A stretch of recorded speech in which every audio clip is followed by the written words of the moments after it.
পাশে তার স্ত্রী জুবাইদা রহমান ডাক্তার, মারহাবা কর। অপর পাশে বাম পাশে তার কন্যা জাইমা রহমান বসা, মাঝখানে তারেক রহমান। হঠাৎ করে তারেক রহমান মেয়েটাকে কানে কানে কি যেন বললো, আর সঙ্গে মেয়েটা নিজের ঘাড়ের ওন্নাটা দিয়ে মাথার মধ্যে পেঁচাইয়া নিল। তার মানে তারেক রহমান মেয়েকে সাবধান করে দিল, মা এখন পবিত্র কোরআনের তেলাওয়াত হচ্ছে, তুমি মাথার ঢাকাটা দাও, আল্লাহর রহমত বর্ষিত হচ্ছে। দিলের কান লাগাই 1 মিনিট শোনেন।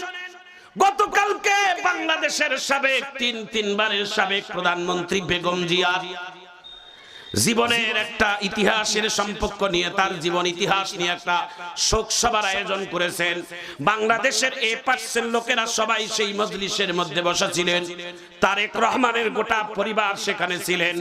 বাংলাদেশের সারা বিশ্বের কোরআনের হাফেজদের প্রতিযোগিতার টপ লেভেলের একজন কোরআনের হাফেজ, যিনি কিছুদিন আগে 113টা দেশের কোরআনের প্রতিযোগিতায় যিনি 1 নাম্বার হয়েছেন, সেই কোরআনের হাফেজ তিনি যখন কোরআনের তেলাওয়াত উদ্বোধনী তেলাওয়াত শুরু করে দিলেন, ভাইজান আমার, বন্ধুগণ আমার, গাছ ভালো হলে ফল ভালো হয়, বীজ ভালো হলে ফসল ভালো হয়, উস্তাদ ভালো হলে ছাত্র ভালো হয়, পীর ভালো হলে মুরিদ ভালো হয়, বাবা মা ভালো হলে সন্তান ভালো হয়, সরকার ভালো হলে দেশের জনগণ ভালো হয়। ঠিক কিনা বলেন? সেই তারেক রহমান, এক পাশে তার স্ত্রী জুবাইদা রহমান ডাক্তার, মারহাবা কর। অপর পাশে বাম পাশে তার কন্যা জাইমা রহমান বসা, মাঝখানে তারেক রহমান। যত নেতা আছে সবাই বসা। বিশ্ব নন্দিত কোরআনের হাফেজ যখন কোরআনের তেলাওয়াত শুরু করে দিয়েছে, আমার দিকে তাকান বাবা, দৃশ্যটা খুব ভালো লাগার মতো একটি কথা আপনাদের সামনে বলি। হঠাৎ করে তারেক রহমান মেয়েটাকে কানে কানে কি যেন বললো, আর সঙ্গে মেয়েটা নিজের ঘাড়ের ওন্নাটা দিয়ে মাথার মধ্যে পেঁচাইয়া নিল। তার মানে তারেক রহমান মেয়েকে সাবধান করে দিল, মা এখন পবিত্র কোরআনের তেলাওয়াত হচ্ছে, তুমি মাথার ঢাকাটা দাও, আল্লাহর রহমত বর্ষিত হচ্ছে। ও মুসলমান ভাইয়ারা, আমি তারেক ভাইকে সহ বিএনপির যত নেতা কর্মী আছে সবার কাছে আমার অনুরোধ, দল করেন, দলের যে যাই করেন আমাদের কোনো যায় আসে না, দলের জন্য যা করেন করেন, নারীদেরকে বেপরদায় দলের মধ্যে সামনে আনবেন না। কোন দোয়ার মধ্যে যদি কোন নারীর মাথার চুল যদি খোলা থাকে, ওই দোয়া আল্লাহর আরশে পৌঁছে না। একটু চিৎকার দিয়ে জোরে বলুন ঠিক কিনা? 2 জায়গায় রহমতের ফেরেশতা আসে না। 1 নাম্বার জায়গা যেখানে বেপরদা নারী, যার মাথার চুল খোলামেলা থাকে, ওই জায়গায় যদি কাবা শরীফের ইমাম এসে কারোর জন্য দোয়া করে, ওই জায়গায় কাবা শরীফের দোয়ার ইমামের দোয়া আল্লাহর কাছে কবুল হবে না, সে জাইমা হোক আর তারেক রহমানে হোক। তবে এইটুকুই বলবো, তারেক রহমান ভাইকে এইটুকুই মুবারকবাদ আমরা দেই যে যোগ্য পিতার যোগ্য সন্তান, যোগ্য মায়ের যোগ্য সন্তান, নিজের কন্যাকে এইটুকু খেয়াল রেখেছেন। এই জন্য ধন্যবাদ যে নিজের মেয়ের মাথার চুল এলোমেলো দেখার পরও নিজের মেয়েকে মাথার মধ্যে ওন্নাটা দিতে বললেন। এই জন্য আমরা এটাও তাকে স্বাগতম জানাই। তবে আর একটু পর্দা করে আর একটু সুন্দরভাবে ঢেকে চলে বেড়াইলে বাংলাদেশের জন্য ভবিষ্যৎ ভালো হবে। একটু চিৎকার দিয়ে জোরে বলুন ঠিক কিনা? একটা বাবা মার জন্য সব থেকে ভালো কাজ কোনটা জানেন? রাসূল বলেন, ইযা মাতাল ইনসানু কাতা আনহু আমালুহু ইল্লা মিন সালাসাতিন, ইল্লা মিন সাদাকাতিন জারিয়াতিন আও ইলমিন ইউনতাফাউ বিহি আও ওয়ালাদিন সালিহিন ইয়াদউ লা। 3টা সদকায়ে জারিয়া, তার মধ্যে একটা হলো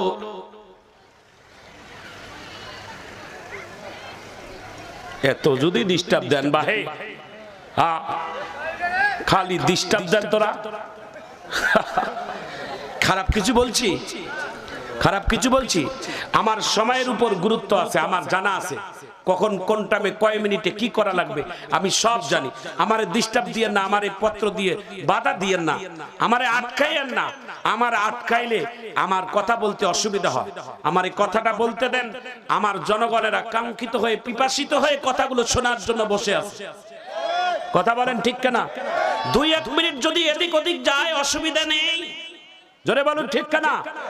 এমন একটি পয়েন্টের আলোচনা ধরছি, যেই পয়েন্টের আলোচনা না শোনা পর্যন্ত একটি মানুষ মাথা ঘুরাবে না। জোরে বলুন ঠিক কিনা? আরো জোরে বলুন ঠিক কিনা? ভাইজান আমার, বন্ধুগণ আমার, পিতা মাতার পক্ষ থেকে সব থেকে দামি সম্পদ কি জানেন? ভালো একটা গাড়ি, ভালো একটা চাকরি, 12-10 বিঘা 20 বিঘা জমি দেওয়া না, না, না। পিতা মাতার জন্য সব থেকে সন্তানের জন্য সম্পদ হলো ভালো একটা সন্তান, পৃথিবীতে নেক সন্তান উপহার দেওয়া, নামাজি সন্তান, সত্যবাদী সন্তান, ন্যায়ের পথে চলবে এমন একটা সন্তান পৃথিবীতে কেউ যদি রেখে যাইতে পারেন, এটা আপনার মৃত্যু পর্যন্ত, কিয়ামতের আগ পর্যন্ত সদকায়ে জারিয়া আগে যাবে, কাজ করবে।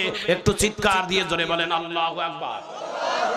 ভাইজান আমার, বন্ধুগণ আমার, কথাটা বলে বলে বাকি রাখছিলাম। হযরতে ফাতেমার কবর খনন শেষ। ফাতেমার কবরের মধ্যে হযরতে আবু যর গিফারি রাদিয়াল্লাহু তাআলা আনহু 3টা প্রশ্ন করে যখন চলে যাবে, কবরের ভিতর থেকে আওয়াজ আসতেছে, হে আবু যর, তুমি এতক্ষণ প্রশ্ন করলা, আমি উত্তর দেই নাই, এখন আমি উত্তর দিচ্ছি, তুমি শোনো। একটু চিৎকার দিয়ে জোরে বলা যায় না আল্লাহু আকবার। তুমি প্রথম প্রশ্ন করছিলা যাকে কবরে রাখবা তার বাবার নাম নাকি মুহাম্মাদুর রাসূলুল্লাহ, তিনি নাকি আখেরি নবী, তিনি নাকি শেষ নবী, তিনি নাকি নবীদের নবী, তিনি নাকি সাইয়্যিদুল মুরসালিন নবী, তার কন্যা। তুমি দ্বিতীয় প্রশ্ন করছিলা তার পরিচয় নাকি তিনি হচ্ছেন নিজেই জান্নাতের মহিলাদের সর্দার, ফাতেমাতু সাইয়্যিদাতুন নিসাই আহলিল জান্নাহ। তুমি নাকি 3 নাম্বার প্রশ্ন করেছো তার পেটের 2টা সন্তান, একজনের নাম আল হাসান আর একজনের নাম আল হুসাইন, সাইয়্যিদা শাবাবি আহলিল জান্নাহ, জান্নাতের যুবকদের যারা সর্দার হবে তারাই নাকি 2 ভাই তার মা। তাকে রাখার, তার কবরে যাতে বেয়াদবি না করি এটার জন্য তুমি কথা বলেছো। আবু যর বলে, হ্যাঁ হ্যাঁ, কবরের ভিতর থেকে আওয়াজ আসতেছে, রে আবু যর শোনো শোনো, আমি আখেরি নবী মুহাম্মদ সাল্লাল্লাহু আলাইহি ওয়াসাল্লাম চিনি না, আমি নবীর মেয়ে ফাতেমা খাতুনে জান্নাত আমি চিনি না, আমি ইমাম হাসান হুসাইন জান্নাতের যুবকদের সর্দার আমি তাও চিনি না, আমি চিনি শুধু নেক আমল আর বদ আমল। যারা ভালো আমল নিয়ে কবরে আসবে তার জন্য কবরের মাটি আমি ফুলের বাগান।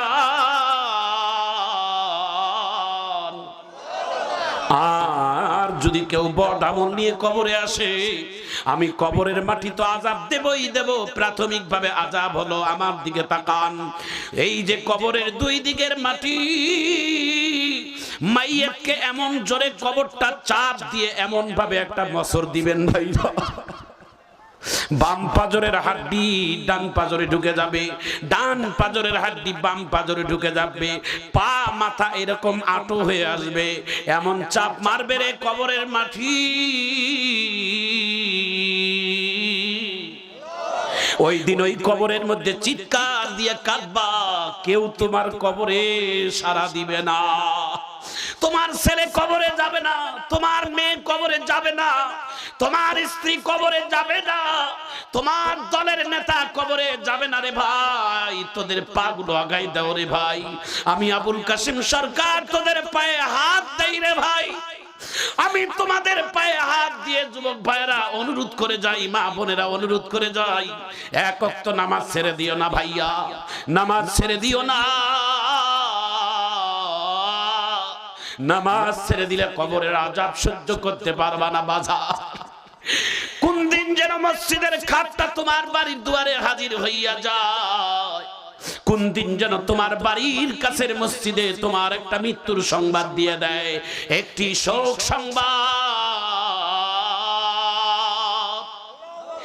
এ ভাইরা আমার, মুরব্বী বাবারা, বয়স হয়ে গেছে, এখনো দাড়ি পাকছে, এখনো মসজিদে যান না, এখনো টেলিভিশনের সামনে নায়ক নায়িকাদের অভিনয় দেখেন। আমি তোমাদের পায়ে হাত দিয়ে অনুরোধ করি বাজান, সবাই নামাজ পড়বো আজকের থেকে।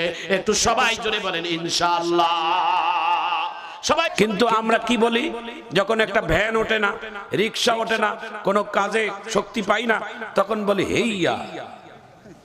এগুলো হবে না, এগুলো হেইয়া বললে কাম হবে না। আপনি বলবেন আল্লাহু আকবার, তাহলে আল্লাহ আপনার ইমানের শক্তিকে আরো বাড়িয়ে দিবে। একটু আমিন বলেন। বলবো তো ইনশাআল্লাহ। মুসলমানদের অনেক কিছু শিকার আছে। আজকের এই কোরআনের মাহফিলগুলো আমাদের শিক্ষণীয় থেকে আমরা অনেকেই বঞ্চিত থাকি। মাহফিল হচ্ছে, বক্তারাও আসে, কমিটিরাও আসে, সবে হয়, চলে যাই, কিন্তু মন দেই না। মন দিয়ে শুনবো, কিছু কাজে লাগবে। একটু চিৎকার দিয়ে জোরে বলেন আমিন। এবার জোরে আল্লাহু আকবার বলবেন। হে কোরআন, আমরা জানতে চাই তোমার বাড়িটা কোথায়। কোরআনেরও বাড়ির ঠিকানা আছে। আপনার আমার যেমন একটা বাড়ির ঠিকানা আছে, কোরআনেরও একটা ঠিকানা আছে। কোরআন নিজেই বলছে। আমি সেই আয়াতটা বলা মাত্র আবারও হাত তুলে আল্লাহু আকবার বলবেন। ফি লাউহিম মাহফুজ।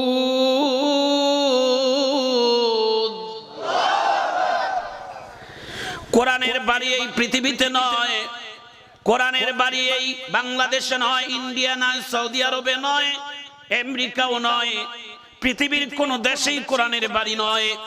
কোরআনের বাড়ি হচ্ছেন আসমানে, সেই জায়গাটার নাম হলো লাউহে মাহফুজ। একটু চিৎকার দিয়ে জোরে বলেন আল্লাহু আকবার। কোরআনকে আবারও প্রশ্ন করেন, কোরআন আপনার বাড়ি জানলাম, কিন্তু আপনি কোন মাসে আসছেন? আপনার আসার মাসটা কোনটা? এই কোরআনটা একটা আসার দিন আছে তো, মাস আছে তো। কোরআন এটাও বলে দিচ্ছে কোরআন থেকে, শাহরু রমাদানাল্লাযী উনজিলা ফীহিল কুরআন। এই মাসটাই সামনে, প্রতিযোগিতা নেন, সামনে এই মাসটা আসছে। এই মাসের নাম হলো পবিত্র মাহে রমজান। রোজা রাখার নিয়ত আছে না নাই?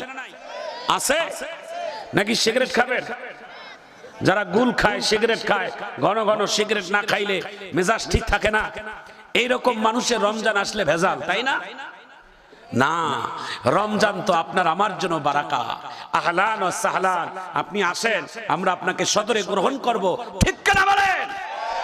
রমজানের রোজাদারদের জন্য একটা সুখবর। যারা রোজা রাখার নিয়ত রাখবেন, এখন থেকে প্রস্তুতি নেন। রোজাদার ভাই ও বোনেরা, দুটি সময় খুব আনন্দের মুহূর্ত। সারাদিন রোজা রাখে, সন্ধ্যাবেলার দিকে ইফতারের জন্য প্রস্তুতি। কি আনন্দের মুহূর্ত! আরেকটি আনন্দ হচ্ছেন সেহরির মুহূর্ত।